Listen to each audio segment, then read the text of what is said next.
சிங்கிங்கில் start பண்ணும்போது எனக்கு ஒருத்தர் வந்து கற்றுக் கொடுத்தாரு. ஆக்சுவலாக செகண்ட் எபிசோட் பண்ணுறேன், சூப்பர் சிங்கரில் ஒருத்தர் பண்ணுறேன். ரொம்ப ரொம்ப க்ளோஸான ஒருத்தர் அவர். அவர் என்ன சொல்லிட்டார், இல்லை இவன் வந்து செகண்ட் எபிசோடுக்கு மேலே இவன் வர மாட்டான், அவ்வளோதான், இவனால் வெளியே அனுப்பிச்சிருவாங்க. அப்படி என் கண்ணு முன்னாடி ஓப்பனாக சொல்லிட்டாரு. எனக்கு அழுகுறது தவிர வேறு எதுவும் தெரியல. என்னோட அண்ணனே வந்து நிறைய தடவை சொல்லியிருக்காரு, அவ்வளோதான் முடிஞ்சு, நமக்கு எல்லாமே முடிஞ்சு, உன்னோட கெரியர் போயிடுச்சு, உன்னோட மார்க்கெட்டிங் போயிடுச்சு, எல்லாம் போயிடுச்சு அப்படின்னு சொன்ன பேர் ரிட்டன் என்ட்ரி தான் என்னோடய மாஸ்டர். எனக்கு கதை சொல்லும் போதே எனக்கு பிடிச்சிருச்சு. பட் நம்பிக்கை இல்லை. நிறைய படங்கள் பண்ணி வெற்றி அப்படின்றத நான் பார்க்காம இருக்கிற ஒரு நடிகர். ஜெகமே தந்திரத்துக்கு அப்புறம் நம்ம பண்ணால் ஹீரோ இல்லைன்னா வில்லன், முதன்மை கதாபாத்திரம் மட்டும்தான் பண்ணணுன்றதுல தெளிவாக இருந்தேன். அதிகார துஷ்பிரயோகம்ன்ற ஒரு போலீஸ் அதிகாரி எதிர்த்து தான் இந்த படம் எடுத்திருக்காரு. அதை நியாயப்படுத்தி என்டர்டைன்மெண்ட்டாக கொடுக்கறதுக்கும் ஒரு திறமை வேணும். இதில் ஒரு பெரிய ட்விஸ்ட் இருக்கு, கண்டிப்பாக யாராலும் கண்டுபிடிக்க முடியாது. கண்ணால் காண்பதும் போய், காதால் கேட்பதும் போய், தீர விசாரிப்பதே மெய். நான் நாமக்கல்லையும் இருந்தேன், கரூர்லையும் இருந்தேன். இதுக்கெல்லாம் கடவுளுக்கு மட்டும்தான் தெரியும். அந்த ஊர் கரூர் ஈஸ்வரனுக்கு தான் தெரியும். இது வந்து ராம் அப்துல்லா ஆண்டனி. இது வந்து மதம் கிடையாது, மனித நேயம்னு காமிச்சிருப்பேன். படத்தோட கிளைமேக்ஸ் தான் படத்தோட டைட்டிலாக அமைஞ்சிருக்கு. நிறைய கமெண்ட் பண்ணுறாங்க, கத்தியை ஏன் சிறுவர் கையில் கத்தின்னு. குழந்தைங்க கத்தி எடுக்கிற அளவுக்கு அப்போ என்ன பண்ணியிருக்காங்க, எடுக்க வச்சது யார்? அதுதான் இந்த ராம் அப்துல்லா ஆண்டனியோட விடை. ஒருத்தருக்கு மூஞ்சிக்கு நேரம் நான் ஒருத்தர்கிட்ட ஒன்றுன்னு சொல்லிட்டு தான் வந்தேன். கண்டிப்பாக நான் ஒரு நாள் ஜெயிப்பேன். நான் இப்போ இருக்கிற வீட்டை உடச்சி பெரிய வீடு கட்டி அதில் எங்கள் அம்மாவை நான் உட்கார வைப்பேன். அது ஒரு நாள் நடக்கும்.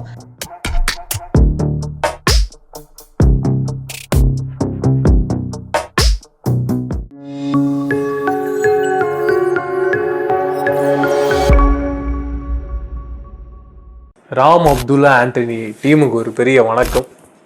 ரொம்ப சந்தோஷண்ணே உங்கள் எல்லாரையும் ஒரே டீமாக பார்க்கறது. நான் இந்த ட்ரெய்லரும் பார்த்துருந்தேன், ப்ரெஸ் மீட்டும் பார்த்துருந்தேன், சாங்ஸும் பார்த்துருந்தேன். ரொம்ப அழகாக இருந்தது. எனக்கு என்னென்னா, இப்போது டைரக்டர் சார் உங்ககிட்ட தான் நீங்கள் அதில் பேசும்போதே சொல்லியிருந்தீங்க, எனக்கு இந்த கதை ஒரு முக்கியம், இந்த கதையை நம்பி ப்ரொடியூசர் பண்ணார், அதில் பல இன்னல்கள் இருந்ததுன்னு. எந்த இடத்துல நீங்கள் இந்த படம் நடக்குமா அப்படின்ற மாதிரி பயந்துருந்தீங்க? முதல் ப்ரொடியூசர் படம் எடுத்துகிட்டு ஒரு 6 நாள் எடுத்துகிட்டு அதுக்கப்புறம் நிறுத்திட்டு, அவரை நம்ம தவறாக எதுவும் சொல்ல முடியாது, அவரோட சூழ்நிலை வந்து நிறுத்திட்டார். அதுக்கப்புறம் படம் இல்லைன்ற ஒரு முடிவில் இருக்கும்போது தான் கிளமெண்ட் சுரேஷ்ன்ற எங்கள் அன்னை வேளாங்கண்ணி ஸ்டுடியோஸு ப்ரொடியூசர் வந்து எனக்கு ஒரு கடவுள் மாதிரி எனக்கு ஒரு லைஃப் கொடுத்துருக்காரு. இந்த படத்தை நீ முடிச்சிடு, நீ ஜெயிப்ப அப்படின்னு என் மேலே இருக்க ஒரு நம்பிக்கை வச்சார். நான் என் கதை மேலே வைக்கிற நம்பிக்கையும் என் டீம் மேலே வச்சிருந்த நம்பிக்கையும் தான் நம்மளை இந்த இடத்துக்கு உட்கார வச்சுருக்கு. ஸோ என்னோடய டீமுக்கு, ப்ரொடியூசருக்கு, என்னோட படத்தில் பணிபுரிஞ்ச எல்லாருக்கும் நன்றி தெரிவிச்சுக்கிறேன் இந்த நேரத்தில். சவுந்தரராஜனா, சந்தோஷம் நான் உங்களை மீண்டும் பார்க்குறது. நீங்கள் பல படங்கள் பண்ணுவீங்க, அந்த படங்கள் ஏதாவது மிக முக்கியமான ஒரு பாயிண்ட் இருக்கும். இந்த படத்துலையும் சொல்லியிருந்தீங்க, தொடர்ந்து போலீஸ் அவங்க என்னென்ன பண்ணுறாங்க, அவங்க எதிர்த்து எதுக்காக மக்கள் பேசணும் அப்படின்றது இந்த படம் ரொம்ப டீட்டெயிலாக பேசியிருக்குன்னு சொல்லிட்டு, நீங்கள் எந்த பாயிண்டில் நான் கன்வின்ஸ் ஆனீங்க இந்த படத்தை நம்ம பண்ணணும்? இந்த பாயிண்ட் தான். ஏன்னா எனக்கு இவர் சாரை பற்றி எனக்கு எதுவுமே தெரியாது. ஜெயவேல் சார் வந்து என்கிட்ட கதை சொல்லும்போது எனக்கு பிடிச்சிருச்சு. பட் நம்பிக்கை இல்லை எப்படி எடுப்பார். ஏன்னா நான் வந்து நிறைய படங்கள் பண்ணி வெற்றி அப்படின்றத நான் பார்க்காம இருக்கிற ஒரு நடிகர். நான் எதிர்பார்க்குற ஒரு மிகப்பெரிய வெற்றி என்ன பார்க்காத ஒரு நடிகர். அப்போ நான் ஒரு முடிவு பண்ணேன், ஜெகமே தந்திரத்துக்கு அப்புறம் நம்ம பண்ணால் ஹீரோ இல்லைன்னா வில்லன், முதன்மை கதாபாத்திரம் மட்டும்தான் பண்ணணுன்றதுல தெளிவாக இருந்தேன். அப்படி ஒரு 2-3 படங்கள் தான் பண்ணேன். மலையாள படம், ரெய்டு, துடிக்கும் கருங்கள். 5 வருஷத்துலேயும் 3 படம் தான் பண்ணியிருந்தேன். நிறைய வறுமை வந்தால் கூட நான் படம் நடிக்கக்கூடாதுன்றதுல தெளிவாக இருந்தேன். நடித்தா நல்ல படம், அதாவது எனக்கு என்னுடைய அடுத்த கட்ட வளர்ச்சிக்கு இருக்கிற மாதிரி ஒரு படம் பண்ணணும். பட் இவர் வந்து சொல்லும்போது கன்வின்ஸ் ஆகிட்டேன். ஏன்னா இந்த படம் வந்து ஒரு மக்களுக்கான ஒரு படம், சமுதாய அக்கறை உள்ள ஒரு கதை. இது நான் வந்து எனக்கு அந்த விஷயம் தான் எனக்கு இவருக்குமான ஒரு பெரிய நெருக்கத்தையும் ஐம் இம்ப்ரெஸ்ட். ஏன்னா நான் வந்து எப்போவுமே நம்புவேன், சினிமா வந்து ஒரு என்டர்டெயின்மெண்ட் மட்டும் கிடையாது, ஒரு மக்களுக்கு ஒரு விஷயத்தை எடுத்து சொல்லணும். அதுக்கு இருக்க பவர் பயங்கரமாக இருக்குன்றத நான் நம்புவேன். ஊடகத்துக்கும் மீடியாவுக்கும் பெரிய பவர் உண்டு. மக்கள்கிட்ட போய் ஈஸியாக போய் ரீச் ஆகுது. அதன் மூலிமா நிறைய நல்ல விஷயத்த நம்ம சொல்லணும். அது நம்ம கடமை. ஒரு கிரியேட்டராக நம்மளுடைய கடமைன்றதை நான் நம்புகிறேன். அதை நான் ஃபாலோ பண்ணிட்டு இருக்கேன். அதுதான் இந்த படத்தை நான் ஒத்துக்கிட்டதுக்கு காரணம். ஸோ திரும்ப அந்த போலீஸ் கேரக்டர் வருது. அது வேறு வழி இல்லை. கேரக்டர்ஸ் வந்து டைரக்டர் சொல்லும்போது நம்ம அதை பண்ணி தான் ஆகணும். அதன் தட் இந்த படத்தில் திரும்ப எனக்கு ஒரு விஷயம் ஸ்ட்ராங்காக என் மைண்டில் ஹிட் பண்ணிட்டு இருக்குது. என்னென்னா, இதை பார்த்து எல்லாரும் கண்டிப்பாக ஏதோ ஒரு விஷயம் மாற்றம் இங்கே நடக்கணும். நாங்கள் எதை பற்றி பேசுகிறோமோ அந்த சம்பந்தப்பட்ட பிரச்சனைக்கு ஒரு தீர்வு கிடைக்கணும்னு நான் நினைக்கிறேன். இந்த உங்கள் 3 பேரில் முக்கியமாக பூவையார் அவர்களை வந்து நம்ம நிறைய இடங்களில் பார்த்துருக்கோம். எனக்கு உங்கள் 2 பேரை பற்றி தெரிஞ்சுக்க ஆசைப்பட்டேன். இதுதான் ஃபஸ்ட்டு படமா இல்லை இதுக்கு முன்னாடி வேறு ஏதாவது ஒர்க் பண்ணி? எனக்கு இதுதான் ஃபஸ்ட்டு படம். இந்த படத்தில் என்ன எப்படி போடாங்கன்னு பார்த்தீங்கன்னா, அப்பாவி பையன் மாதிரி இருக்கணும், கலராக இருக்கணும், ஐயர் பையன் மாதிரி இருக்கணும், சைலண்ட்டாக இருக்கணும். அதை வச்சு தான் எனக்கு இந்த கேரக்டர் கிடச்சிது. ஒரு 3 இயர்ஸ் முன்னாடி. அப்போ ஷூட்டிங்லாம் போகல, இந்த கேஸ்டிங் தான் போயிட்டு இருந்துச்சு. ஸோ என்ன அப்படி தான் எடுத்தாங்க. இந்த கேள்வியை கேட்கலாமான்னு தெரில. அந்த காஸ்ட் அப்படின்னு நீங்கள் இருக்கிறதுனால நீங்கள் அந்த கேரக்டர் பண்ணுறீங்களா இல்லை நீங்கள் அந்த காஸ்ட் கிடையாது? இல்லை எந்த கேஸ்டாலும் பரவாயில்ல. எனக்கு எல்லா கேஸ்டும் ஒன்று தான். கிறிஸ்டின், முஸ்லீம், ஹிந்து எல்லாம் ஒன்று தான். இது எந்த கதாபாத்திரம்னா கண்டிப்பாக பண்ணுவேன். இதுக்கு மேலேயும் சொல்கிறேன், எதுவாக இருந்தாலும் பண்ணிடுவேன் கண்டிப்பாக. தலைவா சொல்லுங்க தலைவா. ஏன்னா தலைவா இதுதான் ஃபர்ஸ்ட் படமா இல்லை இதுக்கு முன்னாடி ஒர்க் பண்ணியிருக்கீங்களா? ஷார்ட் ஃபிலிம் பண்ணியிருக்கேன் அண்ணா கூட. ஓ சூப்பர். சௌந்தரராஜ் அண்ணா கூட? அந்த அண்ணா கூட. ஓ ஓகே. ஜெயவேல் அண்ணா ரைட். அது ஒரு 5 வருஷம் ஆகிட்டு இருக்கும். சூப்பர். அப்போ குட்டி பையன், சின்ன பையன் தான் இருப்பேன். அப்போ வந்து பார்த்தாரு அண்ணன், நான் ஒரு ஷார்ட் ஃபிலிம் பண்ண போகிறேன் தம்பி, இந்தமாரி அதில் நீ ஆக்ட் பண்ணணும் அப்படின்னு சொல்லிட்டு அதில் வச்சு ஆக்ட் பண்ண வச்சாரு. அப்புறம் முடிஞ்சு போயிடுச்சு. ஒரு 4 வருஷம் முடிஞ்சிச்சு. ஓகே போயிடுச்சு, கேப் வந்துச்சு. அப்புறம் ஒரு படம் எடுக்க போகிறோமான்னு சொன்னார். இந்தமாரி அதில் ஒரு கேரக்டர் தரேன் உனக்கு அப்படின்னு சொன்னார். நான் அவ்வளோ ஒரு சின்ன கேரக்டர் நினச்சேன். அப்புறம் பார்த்தா பெரிய கேரக்டராக கொடுத்தாரு எனக்கு. நான் நம்பலை. அப்புறம் படம் முடிஞ்சு பார்த்தா தெரிஞ்சு இவ்வளோ பெரிய இது கொடுத்தாருங்க எனக்கு. அதனால் அண்ணன் தான் ஃபர்ஸ்ட். எனக்கு அண்ணனால் தான் இவ்வளோ தொலை வந்தது காரணமே அண்ணன் தான். ஜெயவேல் சாரை பார்த்தீங்கன்னா ஒரு சினிமா பின்புலம் இல்லாத ஒரு ஆள். அசிஸ்டன்ட் டைரக்டராக ஒர்க் பண்ணல. சினிமாவோட ஃபார்முலா தெரியாது, அனுபவமும் கிடையாது. திருவள்ளூர் மாவட்டத்தில் ஒரு சாதாரண வெல்டிங் வைக்கக்கூடிய ஒரு உழைப்பாளி. அவருக்கு சினிமா ஆர்வம் வந்து ஒரு ஷார்ட் ஃபிலிம் எடுத்து அந்த ஷார்ட் ஃபிலிம் நடிக்கும்போது அந்த பையனை நடிக்க வச்சு அதே பையனை இந்த படத்தில் ஹீரோவாக்கி பெரிய படத்தில் யோசிச்சு பாருங்களேன். நடித்த 3 பேருமே திருவள்ளூர் பசங்க. இப்போ ஒரு நடிக்க வைக்கணும்னா ஒரு இங்கே சில ஸ்டாண்டர்ட்ஸ் இருக்குல்ல, இப்படி இருக்கணும் அப்படி இருக்கணும். ஒரு வியாபாரம், சினிமா வியாபாரம், அது தப்பு சொல்ல முடியாது. கவர்ச்சி இருக்கணும், ஒரு இது இருக்கணும், ஒரு நல்ல ஃப்ளூயண்ட்டாக பேசணும், எந்த குறையும் இல்லாமல் இருக்கும். எதுவுமே இல்லாமல் இந்த 3 பசங்களுக்கு கொடுத்த வாக்கு இருக்குல்ல, இவனால முடியும்ன்றதை விட இவர் மேல வச்சிருந்த நம்பிக்கை தான் பெருசு. பிளஸ் இவர் கொடுத்த வாக்கு. ஸோ அப்படி ஒரு வெல்டர் உழைப்பாளியா இருந்தவர் இன்னைக்கு சினிமா மேல ஆர்வம் வந்து இன்னைக்கு அதை அழகா பண்ணி அவ்வளோ பிரச்சனைகள், 1000 பிரச்சனைகள், உண்மையிலே 1000 பிரச்சனைகள் இருந்துச்சு. ஷூட்டிங் எடுக்கும் போதும் பிரச்சனை இருந்தது. சில நேரம் வந்து டக்குன்னு லொகேஷன்ல இருக்கக்கூடியவங்க ஸ்டாப் பண்ணுவாங்க, பணப்பிரச்சனை இருக்கும். சில இடத்துல வந்து ஆளுமை பிரச்சனை இருக்கும். ஒரு ஏரியாவில் போனால் எங்கள் ஏரியாவில் நீங்கள் ஷூட் பண்ணுறீங்கன்னுவாங்க, எங்கள் ஆளுங்களை வச்சு ஷூட் பண்ணுங்கன்னுவாங்க. இதெல்லாம் நடந்திருக்கு, உண்மை. எல்லாத்தையும் அனுசரித்து அவங்கள போய் சமாதானம் பண்ணி, எங்களை சமாதானம் பண்ணி, ப்ரொடியூசரை சமாதானம் பண்ணி, பசங்களை எல்லாத்தையுமே ஒருங்கிணைச்சு கிட்டத்தட்ட இவர் டைரக்டர், ப்ரொடக்ஷன் மேனேஜர், இவங்க தங்கச்சி ஒருத்தவங்க இருக்காங்க, இவங்க குடும்பமே வேலை செய்வாங்க, இவங்க ஃப்ரெண்டு ஒருத்தவங்க இருக்காங்க, திருமேனி. ஒட்டு மொத்தமா டைரக்டர் இப்போ கூட பாருங்க ஆட்டோ பிடிச்சி வந்திருக்காரு. நான் ஒரு கார் எடுத்துட்டு வாங்கன்னு சொன்னேன், ஒரு இன்னோவா எடுத்துட்டு வாங்க, மழை வரும், ஒரு பைக்கில் வருவார், ஒரு இன்னோவா எடுத்துட்டு வாங்க, எல்லாரும் மொத்தமாக போயிடுவோம், திடீர்னு நினைஞ்சிட்டோம்னா வேஸ்ட் அப்படின்னு சொல்லி இல்லை அப்படின்னு சொல்லிட்டு அதுலேயும் கூட கட் டவுன் பண்ணி ஆட்டோவில் வர்றாங்க. அந்த அளவுக்கு கடைசி வரைக்கும் ப்ரொடியூசரோட காசை வந்து ₹1 கூட எப்படி மிச்சம் பண்ணலாம்னு நினச்சிட்டு ஓடிட்டு இருக்காரு. நான் காலையில் சத்தம் போட்டேன், கிரியேட்டர் நீங்கள் கொஞ்சம் நம்ம ஃப்ரெஷ்ஷாக இருக்கணும் இன்டர்வியூவில், இதெல்லாம் நான் சொன்னேன். பட் இருந்தாலும் அவருக்கு எல்லா வேலையும் தன்னை எடுத்து போட்டு செய்கிறதுன்றது இட் இஸ் இம்பாசிபிள். ஒரு it's really hats off to him. இந்த நல்ல எண்ணத்துக்காவது இந்த படம் ஜெயிக்கணும் அப்படின்னு நான் நினைக்கிறேன். ஏன்னா இவர் எண்ணமும் நல்ல எண்ணம், இவர் படமும் நல்ல படம், மக்களுக்கான படம். அதான் திரும்ப திரும்ப சொல்கிறேன். ஒரு அதிகார துஷ்பிரயோகம் பண்ணுற அரசியல்வாதி எதிர்த்து, அதிகார துஷ்பிரயோகம் பண்ணுற ஒரு போலீஸ் அதிகாரி எதிர்த்து தான் இந்த படம் எடுத்திருக்காரு. அதுக்கு ஒரு கட்ஸ் வேணும். அதை நியாயப்படுத்தி என்டர்டைன்மெண்ட்டாக கொடுக்கறதுக்கும் ஒரு திறமை வேணும். இதில் ஒரு பெரிய ட்விஸ்ட் இருக்கு, கண்டிப்பாக யாராலும் கண்டுபிடிக்க முடியாது. படம் பார்த்து முடிக்கிற அந்த கிளைமேக்ஸ் வர வரையும் உங்களால் கண்டுபிடிக்கவே முடியாது. கிளைமேக்ஸ் இதுதான் அப்படின்னு கண்டுபிடிக்க முடியாது. அந்தளவுக்கு சூப்பராக பண்ணியிருக்காரு. அதான் நீங்கள் சொன்னதுனால சொல்கிறேன், வாக்கு எண்ணம் எல்லாமே ஜெயவேல் பேருக்கு ஏற்ற மாதிரி. பூயார் ப்ரோ, எனக்கு என்னென்னா நீங்கள் வந்து ஒரு பாட்டு பாடி பார்த்துருக்கோம், நடித்து பார்த்துருக்கோம். எனக்கு உங்ககிட்ட என்ன கேட்கணுன்னா, ஒரு வாட்டியும் ஒரு விஷயத்த பிரேக் பண்ணி நம்ம மேலே வர்றது எந்த அளவுக்கு டிஃபிகல்ட்டாக இருக்குது. எதுக்காக நான் இதை கேட்கணுன்னா, கண்டிப்பாக நீங்கள் சின்ன வயசில் இருக்கும்போது நிறைய கிண்டல் பண்ணியிருப்பாங்க, இப்போது நீங்கள் ஹீரோ ஆனதுக்கப்புறமாவும் கிண்டல் பண்ணியிருப்பாங்க. அதை ஒரு வாட்டியும் தோக்கு அடித்து நான் ஜெயிக்கிறேன்டா, ஜெயிச்சுக்கிட்டே இருப்பேன்டான்றது அது எப்படி இருக்குது? அது வந்து ஆக்சுவலாக அதுக்குன்னு ஒரு தனி இது வேணும்னு நினைக்கிறேன், ஒரு தைரியம் வேணும். ஏன் அப்படின்னா நிறைய பேர் என் கூட இருக்கவங்களே இவ்வளோ நாள் என் கூட ட்ராவல் பண்ணாங்களே, உன்னால் முடியாது, நீ அவ்வளோதான் முடிஞ்சிட்ட, நீ எல்லாம் முடிஞ்சு, உன்னோட எல்லாம் முடிஞ்சு அப்படின்னு நிறைய பேர் சொல்லியிருக்காங்க. சிங்கிங்லேயும் சரி, ஆக்டிங்லேயும் சரி.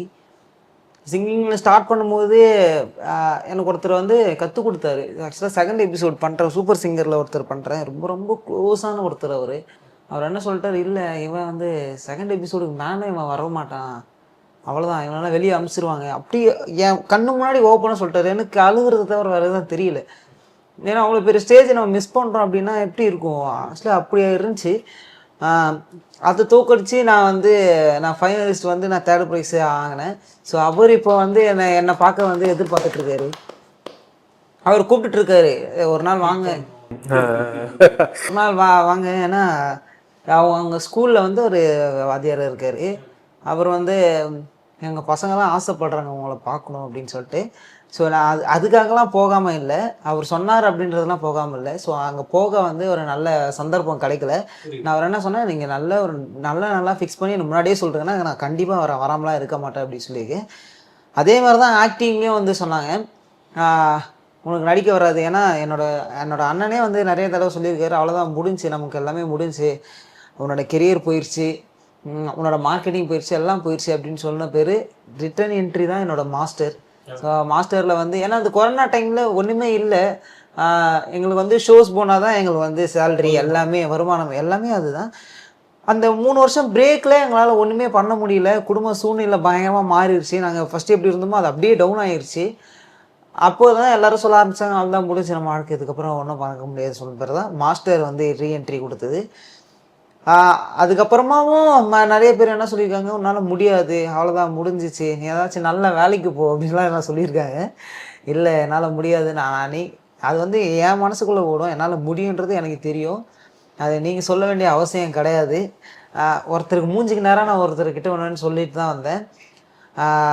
கண்டிப்பாக நான் ஒரு நாள் ஜெயிப்பேன். நான் இப்போ இருக்கிற வீட்டை உடச்சி பெரிய வீடு கட்டி அதில் எங்கள் அம்மாவை நான் உட்கார வைப்பேன். அது ஒரு நாள் நடக்கும். அது வந்து சீக்கிரமாக நிறைவேறும் அப்படின்னு நான் அதோட ப்ராசஸ் தான் போயிட்டுருக்கு. சீக்கிரமாக அந்த வீடு கட்டுவேன். அதே மாதிரி அந்த டைமில் தான் அண்ணன் எனக்கு வந்து இவ்வளோ பெரிய வாய்ப்பு எனக்கு கொடுத்தாரு. ஏன் அப்படின்னா ஒருத்தவங்களோட ஒரு எப்படி சொல்கிறது, ஒரு டைட்டலுக்கு முன்னாடி நம்ம பேர் வருதுன்றது ஒரு சாத்தியமே கிடையாது. ஏன்னா நான் வந்து கம்மியாக தான் பண்ணியிருக்கேன், படங்கள் எல்லாமே கம்மியாக தான் பண்ணியிருக்கேன். அப்போ கூட கப்பீஸ் பூவையாரின் ராம் அப்துல்லா ஆண்டனின்னு வர்றது அது பெரிய பாக்கியம், கடவுளோட கிஃப்ட்டு. அந்த கடவுள் தான் இப்போதைக்கு எனக்கு வந்து ஜெயவேல் அண்ணன். ஏன் அப்படின்னா என் பேரில் தான் போடணும்னு உறுதுணையாக இருந்து இவன் தான் நடிக்கணும். ஏன்னா அவருக்கு நிறைய ஸ்ட்ரகிள்ஸ் கஷ்டம் என் கண்ணு முன்னாடி நிறைய தடவை பார்த்துருக்கேன். நிறைய அண்ணன் சொன்ன மாதிரி வந்து நிறைய ஷூட்டிங்லாம் வந்து ஸ்டாப் பண்ணியிருக்காங்க. நான் இங்கே நடத்தக்கூடாது, யார் கேட்டு நீங்கள் நடத்துறீங்க, ஏன்னா மணி இஸ் ஆல்வேஸ் அல்டிமேட் அப்படின்னு சொல்லுவாங்க. அதுதான் உண்மை, இப்போ இருக்கிற கலிகாலத்தில் அதுதான் உண்மை. அதே மாதிரி அதனால ஸ்டாப் பண்ணியிருக்காங்க. ஃபஸ்ட்டு ப்ரொடியூசரும் அதே மாதிரி தான் ஆயிடுச்சு. அவரோட சூழ்நிலை என்ன நமக்கு அதுக்கு தெரியல. அவர் அண்ணன் தான் பார்த்துட்டு இருந்தார்.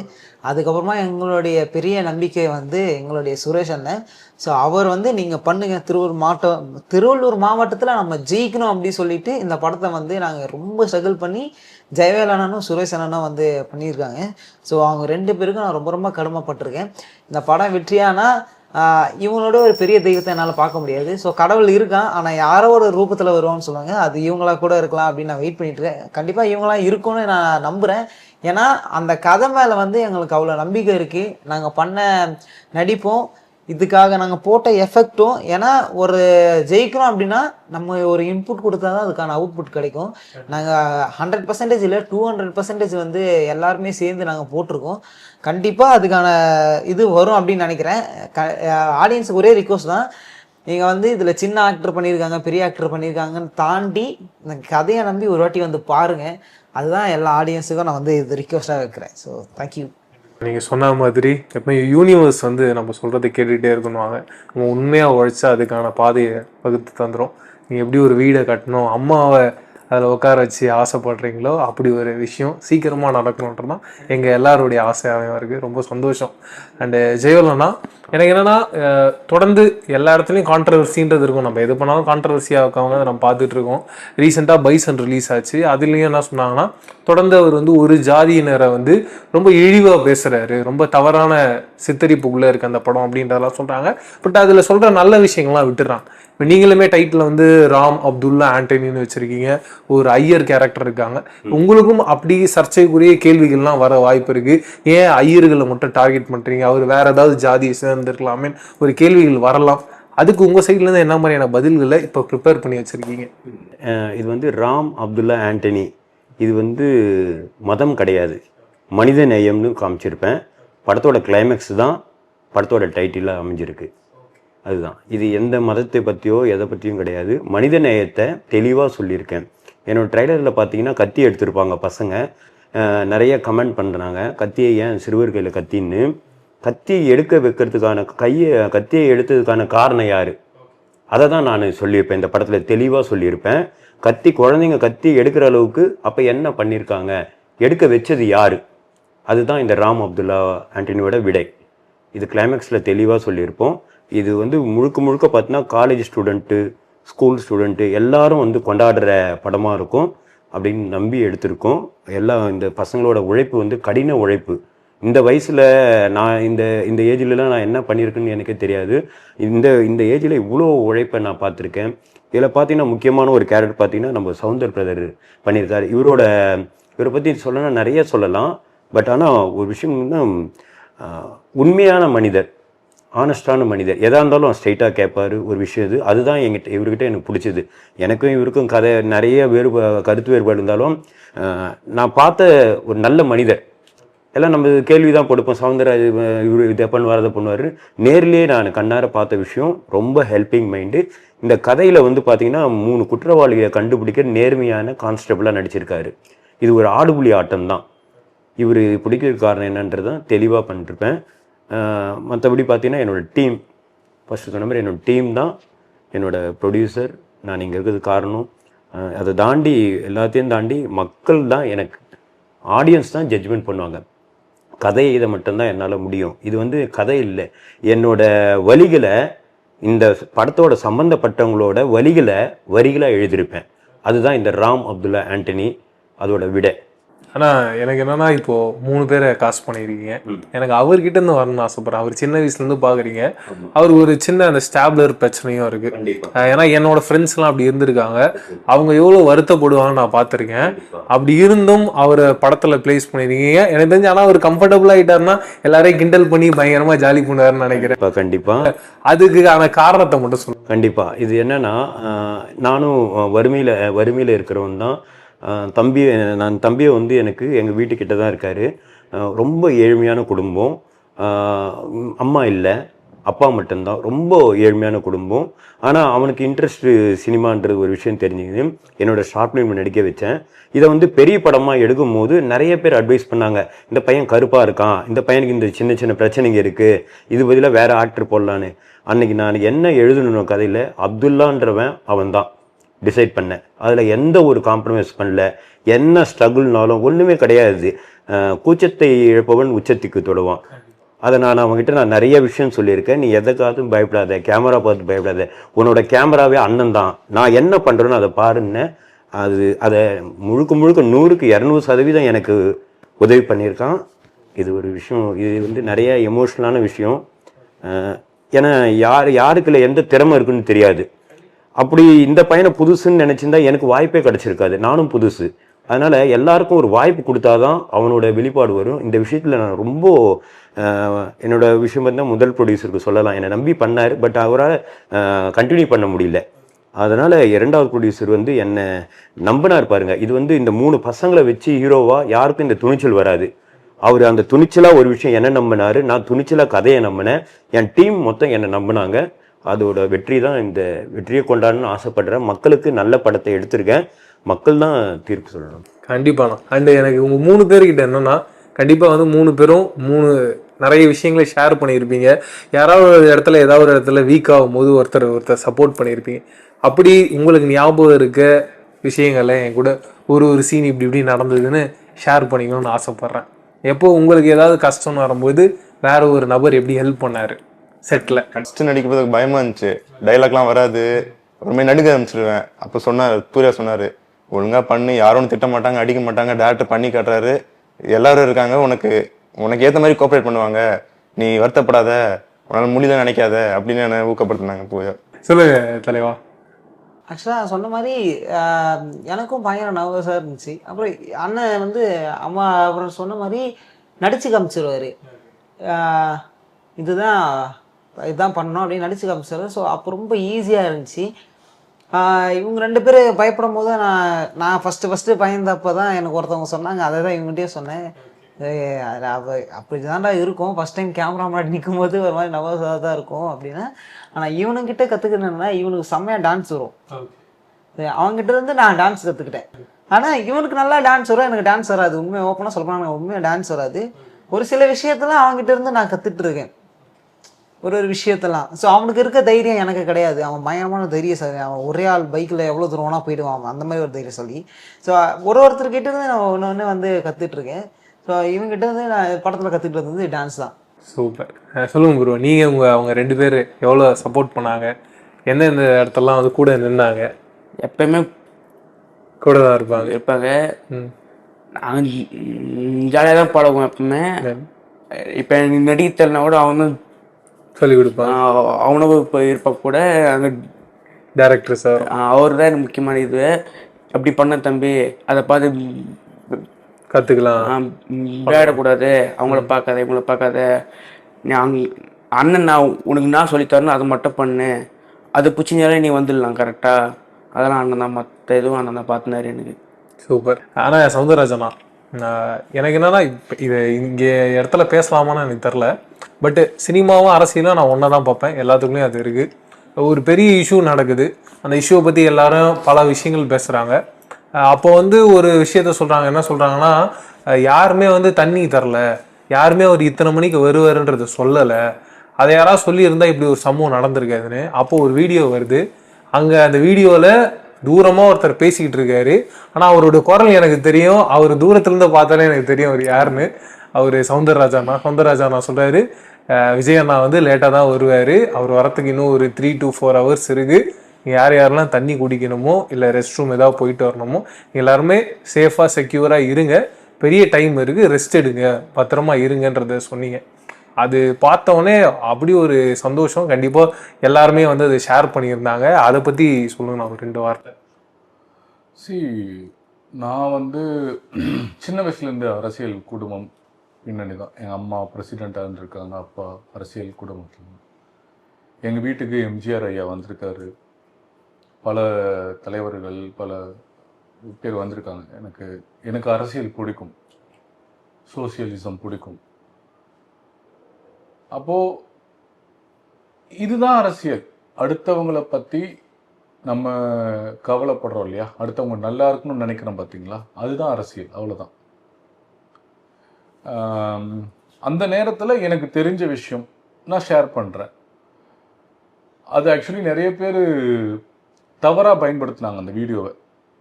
அது வந்து கரூரில் நடந்த மாதிரி சில எதிரிகள் வந்து சில விஷமிகள் வந்து அதை கரூரில் நடந்த மாதிரியும் பேசினதை வந்து எடிட் பண்ணி போடலாம்ல. ஒரு லென்த் வீடியோவை கட் பண்ணி அதை வந்து தண்ணி இல்லைன்னு சொன்ன மாதிரியும் அது அவங்களுக்கு ஏற்ற மாதிரி எடிட் பண்ணலாம் போட்டாங்க. அது நாமக்கல்ல நான் பேசின வீடியோ. அண்ணன் வந்து வரதுக்கு முன்னாடி 1 மணி நேரம், நான் 1 மணி நேரம் தான் சொல்லியிருப்பேன், 2 மணி நேரம் சொல்லியிருக்க மாட்டேன். 1 மணி நேரம் ஆகும், நீங்கள் தண்ணி குடிங்க, குழந்தைங்களாம் உள்ளே வச்சுட்டு கொண்டு வராதீங்கலாம் சொல்லியிருப்பாங்க. அப்படி இருந்தாலும் பாதுகாப்பாக இருங்க. ஸோ இந்த எண்ணம் தான் தேவை, எல்லாருக்குமே தேவை. நான் முன்னாடி தான் சொன்னேன்னு நினைக்கிறேன். நாம் மட்டும் நல்லா இருக்கக்கூடாது, நம்மளை சுற்றி இருக்கவங்களும் நல்லா இருக்கணும். நம்ம மட்டும் பாதுகாப்பாக இருக்கக்கூடாது, மற்ற நம்ம சுற்றி இருக்கவங்களும் பாதுகாப்பாக இருக்கணுன்றதை நான் சின்ன வயசுலேருந்தே கடைப்பிடிக்கிறேன். கண்ணால் காண்பதும் போய், காதால் கேட்பதும் போய், தீர விசாரிப்பதே மெய். நான் நாமக்கல்லையும் இருந்தேன், கரூர்லேயும் இருந்தேன். எனக்கு தெரிஞ்சது, என் கண் பார்வையில் பட்டது ஒன்று, இவங்க பேசுறது ஒன்று, அவங்க சொல்றது ஒன்று. இதுக்கெல்லாம் கடவுளுக்கு மட்டும்தான் தெரியும். அந்த ஊர் கருவூர் ஈஸ்வரனுக்கு தான் தெரியும், கடவுளுக்கு தான் தெரியும் என்ன நடந்தது அப்படின்ற நீதி. விசாரித்து அதுக்கான ஆதாரங்களை பார்க்கும்போது மட்டும்தான் நீதி கிடைக்கும். நீதி வரணும், அது மட்டும்தான் என்னுடைய ஆசை. அந்த 41 உயிர்களுக்கும் நீதி மட்டுமே ஒரு பெரிய ஆறுதல். அப்பார்ட் ஃப்ரம் திஸ், இந்த ராம் அப்துல்லா ஆண்டனி இந்த படம் பண்றதுக்கு காரணம் இதுதான். சௌந்தரராஜாவோட இயற்கை குணமே அதுதான். இந்த மண் நல்லா இருக்கணும், இந்த மக்கள் நல்லா இருக்கணுன்றது மட்டும்தான் என் ஆசை. நீங்க எத்தனையோ பேர் எனக்கு கிண்டல் பண்ணாலும் சரி, இவன் யார், அவன் பெரிய பருப்பு மாதிரி பேசுறான் இல்லை அப்படின்னு சொன்னாலும், கீழே கமெண்ட்ல போட்டு ஏதாவது என்ன வந்து அசிங்கமா பேசினாலும் எனக்கு கவலையே கிடையாது. என்னைக்கா ஒரு நாள் யோசிச்சு பார்ப்பீங்க, அவன் சொன்னது கரெக்டு, அவங்களால ஒரு மாற்றம் நடந்திருக்கு அப்படின்னு. கண்டிப்பா நடக்கும் அது. ஏன்னா கெட்டது மட்டுமே ஆமா ஜெயிக்காது, நல்லது வரும். சரியான மரம் அடி கொடுக்கும் ஒரு நாள் ஒரு டைம்ல. அன்னைக்கு அது யோசிப்பாங்க, அது வேண்டாம், அது யோசிக்க வேண்டாம் அப்படின்றது விஷயம். இதெல்லாம் சேர்ந்து இந்த படத்தோட ராம் அப்துல்லா ஆண்டனிக்குள்ள இருக்கு. இப்ப நான் பேசுனது இருக்கு, அதாவது அரசியல் இல்ல, அந்த எண்ணம். ஒரு பிரச்சனை இங்க நடந்திருக்கு, சமுதாயத்தில் நடக்குது. 3 பேர் ஏன் கத்திய தூக்குறான்? படிக்கிற வேண்டிய வயசுல பள்ளிக்கூடத்தை பைய தூக்காம ஏன் கத்திய தூக்குறான்? அது காரணம் யாரு அப்படின்னு நம்ம பார்க்கும்போது நம்ம பேசுனது எல்லாமே நீங்க அதை விட்டு போக முடியாது. நாங்க சமுதாயம், நம்ம வீடு, நேர்மை, ஒழுக்கம் எல்லாமே இருக்கு. அப்படி இருக்கக்கூடிய படம் தான் ராம் அப்துல்லா ஆண்டனி, பொது உடைமைவாதி. இந்த மாதிரி படம் வரணும் அப்படின்றது தான் என்னுடைய ஆசை. கண்டிப்பா. ஜெயவேல் சார், படத்தோட ட்ரெய்லர்ல அந்த ஃபர்ஸ்ட் சீன்ல ஒரு கொலை சம்பவத்தை பத்தி டிஸ்கிரைப் பண்ணியிருப்பீங்க. பயங்கரமா இருந்தது அது. நான் உங்ககிட்ட பார்க்கணும்னு சொல்லணும்னு ஆசைப்பட்டேன். எப்பயும் வந்து ஒரு கிரைம் த்ரில்லருக்கு என்ன இன்ட்ரெஸ்டிங்கா இருக்குன்னா, ஒரு கொலை சம்பவத்தை எப்படி டிஸ்கிரைப் பண்றாங்க, அவங்க எப்படி ஸ்டேஜ் பண்ணியிருக்காங்க, அது எப்படி அதை அந்த அசால்ட்டை வந்து டீட்டெயில்டாக அவங்க ஒர்க் பண்றாங்கன்றது தான். அந்த சம்பவம்ன்றது உண்மையிலேயே நடந்த சம்பவமா, இல்லை நீங்க கற்பனையா அதெல்லாம் உள்ள இன்க்ளூட் பண்ணியிருக்கீங்களா? இல்லை, அது நான் யோசிச்ச விஷயம்தான். ஒரு எனக்குன்னு தோணுச்சு, ஒரு கொலைன்னு இருந்தால் இந்த மறைக்கிறதுக்கு என்னெல்லாம் பண்ணலாம் அப்படின்றத நானாக ஒரு விஷயம் யோசிச்சது தான். இப்படி பண்ணால் மறையும் அப்படின்ற விஷயத்த நான் ஒன்றும் யோசிச்சு பண்ண விஷயந்தான். அது மக்கள் கொஸ்டினாகவும் இருக்குது. இது வந்து யாரையும் வந்து தவறுதான் தூண்டுதலுக்காக இல்லை, கதைக்கு தேவைப்பட்டது அது. அதை ஏன் ஒரு விஷயம் இப்படி பண்ணானுங்க கொலைன்றது தான். இந்த குற்றவாளிகளை கண்டுபிடிக்க கூடாதுன்றதுக்காக அவங்க தயாரான விஷயம் தான். இது ஒரு கற்பனை தான், எக்ஸ்ட்ரீம் கற்பனை. ஆமா, நீங்க பெரிய சைக்கோ த்ரில்லர் படம் நீங்க எல்லாம் பாத்தீங்கன்னா தெரியும். ஃபாரின்ல பாத்தீங்கன்னா சில பேரை கொலை பண்ணி மிக்சியில் அடிப்பானுங்க, கிரைண்டர்ல பண்ணுவானுங்க, சிமெண்ட்ல போட்டு பூசிடுவானுங்க. இந்த மாதிரிலாம் இருக்கு. அது மாதிரி ஒரு கற்பனை, தன்னுடைய கற்பனையோட உச்சம் அப்படிதான் சொல்ல முடியும். அதை எப்படி ரியாலிஸ்டிக்கா கொண்டு வரணும்ன்ற போதுதான் இப்போ இது ஜெயிச்சிருக்கு. நீங்க கேட்டதுனாலதான் இப்ப ஜெயிச்சு, ஒரு கற்பனை ஜெயிச்சிருக்கு. அதனால பாக்குற ஆடியன்ஸ் இதெல்லாம் நீங்க தப்பா எடுத்துக்கூடாது. இது வந்து முழுக்க முழுக்க கற்பனை. சூப்பர், ரொம்ப நல்லா இருந்துச்சு சார். ஓவராலா இந்த ராம் அப்துல்லா ஆண்டனி இந்த ஓவரால் டீமை மீண்டும் சக்சஸ் மீட்ல சந்திக்கணுன்றதான் என்னோட ஆசையாகவும் இருக்கு. ரொம்ப நன்றி, மீண்டும் சந்திப்போம். மிகவும் நன்றி. அக்டோபர் 31 ராம் அப்துல்லா ஆண்டனி திரைப்படம் வெளியிடுறோம். இதை மக்களாகிய தீர்ப்பு வந்து உங்ககிட்ட ஒப்படைக்கிறோம். இது நல்ல வெற்றி படமாக ஆக்குறது மக்கள்கிட்ட இருக்குது, மீடியா கிட்ட உங்ககிட்ட இருக்குது. இது வெற்றி படம் ஆக்குங்கன்னு தயவுசெய்து கைகேந்து கூப்பிடுகிறோம். தேங்க்யூ. தேங்க்யூ.